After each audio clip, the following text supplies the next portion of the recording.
Normalmente, algumas pessoas, quando vão alugar carro para motorista de aplicativo, como a Uber, algumas alugam até sem contrato, né? E isso é um risco, é um erro grave. E por quê? Né? Para saber por que isso é um erro, por que isso é ruim, você tem que entender para que serve o contrato de locação, tá? E o contrato de locação, ele tem basicamente duas funções, né? Ele vai servir para te proteger caso um motorista cause algum prejuízo para você. Então, por exemplo, se ele cria uma dívida, seja por qualquer motivo, seja por multa que ele tomou e não te pagou, ou então aluguel que ele deixou de te pagar,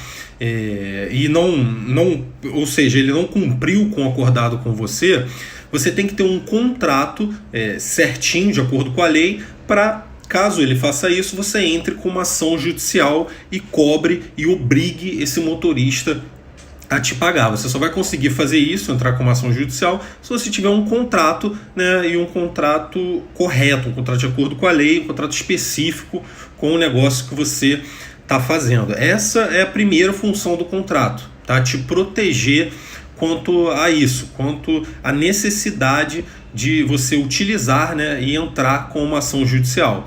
Só que o contrato, ele tem uma outra função também, que é balizar, né, como será feita, como ocorrerá, como acontecerá a locação.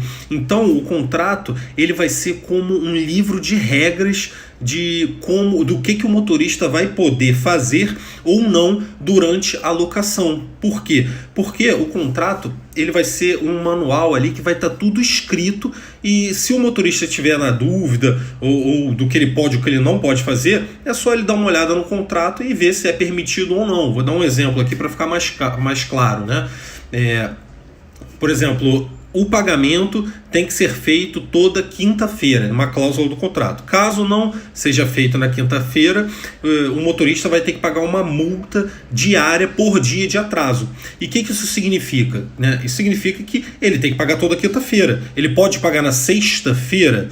Até pode, mas ele vai ter uma penalidade. E isso vai estar escrito. Depois ele não vai poder falar que não sabia, que não concorda com isso, porque ele assinou um contrato onde tinha uma cláusula falando isso. Então, o contrato, ele vai servir como se fossem as regras do jogo, né? Então ele vai ter resumindo aqui, ele vai ter essas duas funções. A primeira função é te proteger depois do término da relação de locação com o motorista, para que você possa usar esse contrato para entrar com uma ação judicial. Essa é a primeira ação, mas a primeira função do contrato.